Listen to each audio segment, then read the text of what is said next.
नमस्कार। आज हम एक बहुत ही हैरत अंगेज कहानी पर बात करने वाले हैं।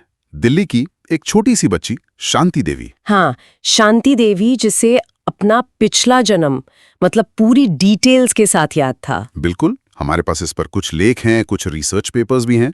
सोचिए जरा, एक 4 साल की बच्ची अपने माँ बाप को बता रही है कि मेरा घर तो मथुरा में है। हाँ, और ये भी कि वहाँ मेरा पति था, एक बेटा था और मेरी मौत बच्चे को जन्म देते वक्त हुई थी। हाँ, विश्वसनीय।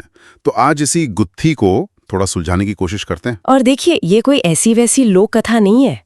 मामला इतना सीरियस हो गया था कि महात्मा गांधी ने खुद इसमें इंटरेस्ट लिया। महात्मा गांधी ने? अच्छा? हाँ, उनके कहने पर एक कमेटी बनी।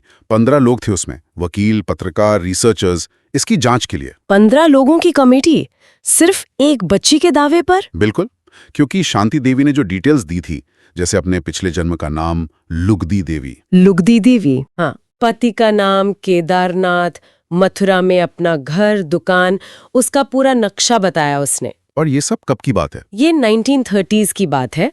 शांति का जन्म 1926 का था और उसने ये सब बताना शुरू किया जब वो सिर्फ 4 साल की थी। 4 साल की उम्र में? कमाल है। तो फिर ये कमेटी, उसने जांच कैसे की? मथुरा लेकर गए उसे? हाँ, यही तो सबसे दिलचस्प मोड़ आता है। कमेटी उसे मथुरा ले गई, लेकिन उसे बताया नहीं कि वो लोग कहाँ जा रहे हैं। अच्छा, सरप्राइज विजिट जैसा। हाँ, बिल्कुल। और जैसे ही वो लोग मथुरा पहुंचे, उस छोटी सी बच्ची ने सड़कें पहचान ली, बाजार, इमारतें। वाह। और वो सीधे कमेटी को केदारनाथ के घर ले गई। बोली, यही मेरा घर था, ये मेरे पति हैं। और केदारनाथ, उन्होंने क्या कहा? क्या उन्होंने पहचाना? मतलब क्या उन्होंने माना कि हाँ, लुगदी देवी नाम की कोई थी? बिल्कुल माना। केदारनाथ ने कंफर्म किया कि हाँ, उनकी पत्नी थी लुगदी देवी और उसकी मौत डिलीवरी के टाइम हुई थी। और ये कब हुआ था? मौत कब हुई थी? ठीक शांति के जन्म से 9 साल पहले। सोचिए। ओह। टाइमिंग भी मैच कर रही थी। हाँ। और शांति ने कई ऐसी प्राइवेट बातें बताई, मतलब पति पत्नी की बातें, जो केदारनाथ ने भी मानी कि हाँ, ये सब सच है। कमेटी वाले भी हैरान थे। कहीं पढ़ा था कि वो अपने पिछले जन्म के बेटे से भी मिली थी। हाँ, मिली थी। और जो लोग वहां मौजूद थे वो बताते हैं कि वो पल बड़ा इमोशनल था।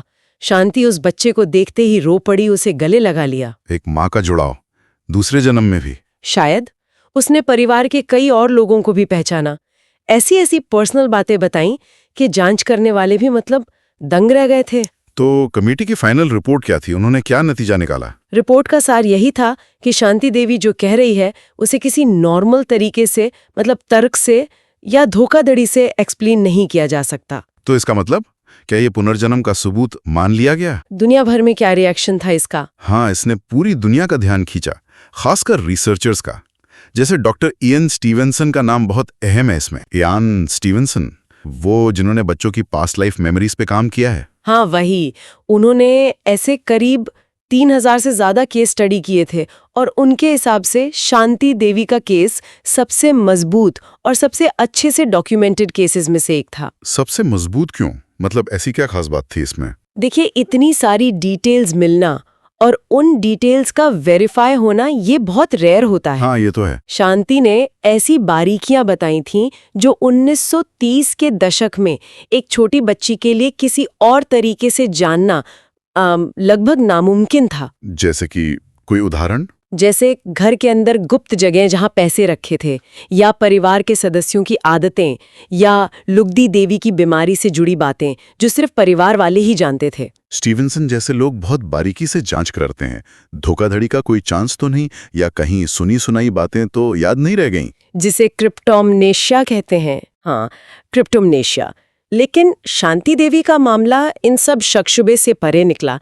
इतने सारे वेरीफाइड पर्सनल डिटेल्स मिलना ही से असाधारण बनाता है। तो कुल मिला के एक छोटी बच्ची की यादों ने हमारी मतलब जीवन और मृत्यु की समझ को एक तरह से चुनौती दे दी। बिल्कुल। जांच कमेटी, गवाह, फिर बाद की रिसर्च, सबने इन दावों को काफी हद तक पुख्ता पाया। तो ये मामला आज भी एक पहेली है। हाँ, बिल्कुल। बहस आज भी होती है। क्या ये वाकई पुनर्जन्म का सबूत है, या कोई एक्स्ट्राऑर्डिनरी मेमोरी का केस, या शायद कुछ और जो हम अभी समझते ही नहीं। ये चेतना या कॉन्शियसनेस की प्रकृति पर सवाल उठाता है ना। हम कौन है? क्या सिर्फ ये शरीर, या कुछ और? सही कहा। शांति देवी का मामला हमें इन सवालों पर सोचने को मजबूर करता है। हमारी पहचान क्या है? क्या वो सिर्फ यादों का जोड़ है, जी, आज की इस चर्चा को यहीं रोकते हैं, लेकिन एक सवाल के साथ छोड़ जाते हैं। अगर हमारी यादें ही हमारी पहचान बनाती हैं, तो शांति देवी जैसी असाधारण, वेरीफाइड यादें, जो किसी और जीवन से जुड़ी लगती हैं, वो हमारे होने, हमारे अस्तित्व की निरंतरता के बारे में क्या संकेत देती हैं? सोचने वाली बात है।